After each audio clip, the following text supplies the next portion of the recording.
شكرا جزيلا. السيد منسق، السادة المتحدثون، الإخوة والأخوات الحضور، أحييكم بتحية الحق والحرية، تحية المحبة والإنسانية وقبول الآخر. ابتداء أود شكر المنظمتين الراعيتين لهذا اللقاء، السادة حركة ضمير والسادة منظمة همينة المغرب، وأنا شخصيا أمثل منظمة همينة الدولية، والتي همينة المغرب تعد جزء مهم جدا منها. أشكر السادة على هذه الفرصة الجريئة التي تتاح لنا جميعا للتحدث وفتح القلب تجاه الجميع، لكي نفتح قلوبنا حتى تكون نقطة لقبول بعضنا البعض. إخواني وأخواتي، إن حرية الفكر والوجدان والمعتقد هي ركن أساسي من منظومة حقوق الإنسان، وإذا سقط هذا الحق تهاوت تباعا باقي الحقوق. حرية الكلمة هي المقدمة الأولى للديمقراطية.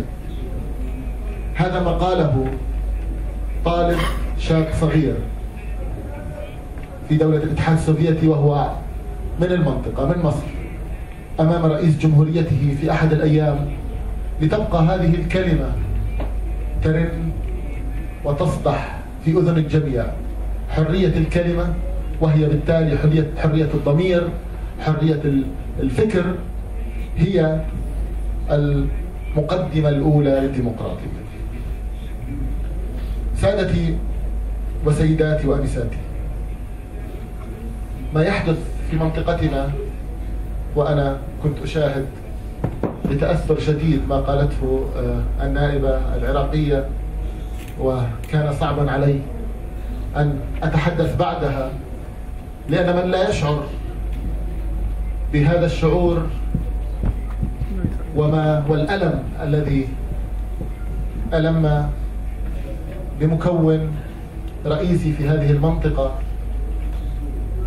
هو خارج عن الإنسان. من لا يشعر بهذا الشعور، ما يحدث في منطقتنا من كراهية،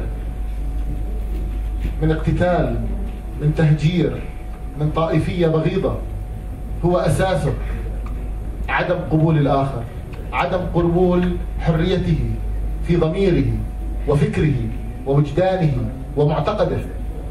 عندما يجبر الشخص على اعتناق معتقد معين أو إيمان معين، ويمنع من أن يكون له حرية الخيار كونه ولد من ديانة معينة أو من طائفة معينة، هذا قمع وقتل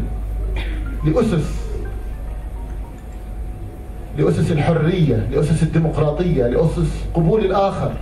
عندما أعطي لنفسي الحق بأن أكون الراعي والمسيطر والمقرر لما يجب أن يعتقده ويؤمن به الآخر، عندما أعطي لنفسي الحق بأن أطهر عرقيا أي شخص أو أي جماعة تؤمن بفكر آخر، عندما أكفر من لا يؤمن بمعتقدي وفكري بغض النظر، سواء كان هذا الإيمان بالمعتقد كدين أو بالمعتقد بعدم قبول أي معتقد ديني. ما تحدثت فيه النائبة في العراق من تهجير لليزيديين وتهجير للمسيحيين في منطقة الموصل وسهل نينوى، ونحن في الأردن رأينا وشاهدنا المأساة التي ألمت بهذه العائلات التي طردت لا لشيء، فقط لأنها تختلف في الإيمان. أنا لا أتهم دينا لكن أتهم فكر. عندما يكون هناك فكر متشدد يرفض الآخر، يرفض وجود الآخر في منطقته، هنا لابد أن نبحث عن أساس المشكلة. لابد أن نبحث عن من أعطى الحق لهؤلاء حتى يكون عندهم مثل هذه السلطة لقتل وتشريد وسبي واستباحة الأعراض والأموال. من أعطى الحق لهؤلاء؟ من أعطى الحق هي مجتمعاتنا، هو ماضينا الذي عانينا منه، هي تربيتنا التي كانت مبنية على القمع، سواء في التربية القانونية في القوانين أو في التربية البيتية. كنت أتحدث أنا وفضيلة السيد ميثم عن التربية. لماذا وجد القمع في داخلنا؟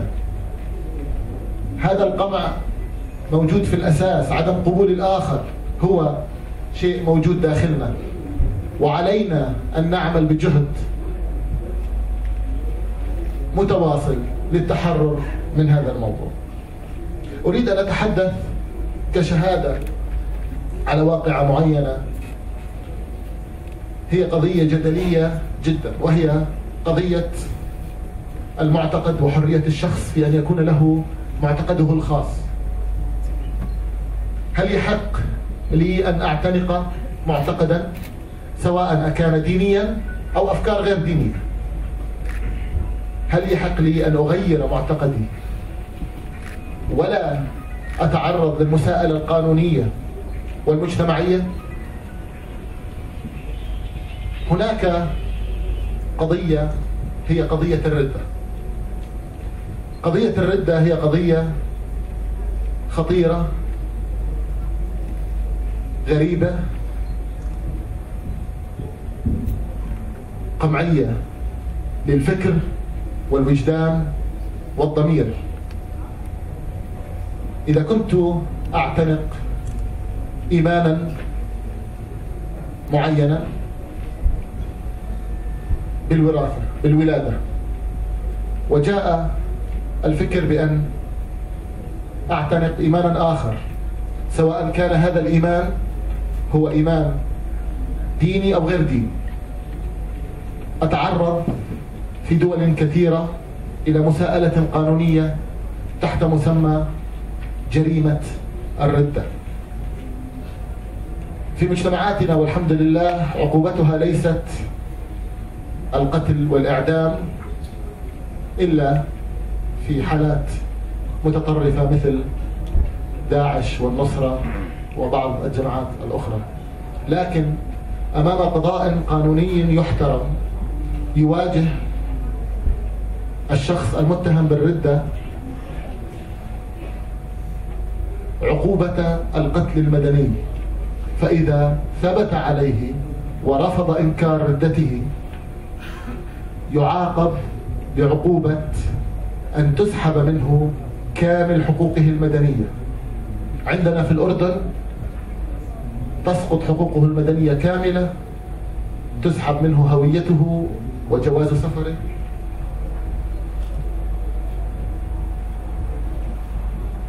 تطلق زوجته سواء كانت مسلمة أو كتابية، يسقط حقه في الميراث وحقه في العمل، تسقط كافة حقوقه، ويصبح هذا الشخص بلا هوية ولا اسم. تعرض الكثير لمثل هذا العقاب الشديد اللي باعتقادي لو كان عقابا جزائيا قد يكون أرحم من هذا العقاب. السؤال هو إلى متى سنبقى نقبل، وإلى متى تبقى قوانيننا عاجزة عن إنصاف مثل هذا الشخص ومنحه حريته؟ طلب السيد المنسق أن أنتبه للوقت، وأنا أشكركم جزيلا لاستماعكم ولتفهمكم، وأشكر جميعا قلوبكم الدافئة التي تقبل وتحتضن الآخر ولو كان مختلفا عنكم. وشكرا.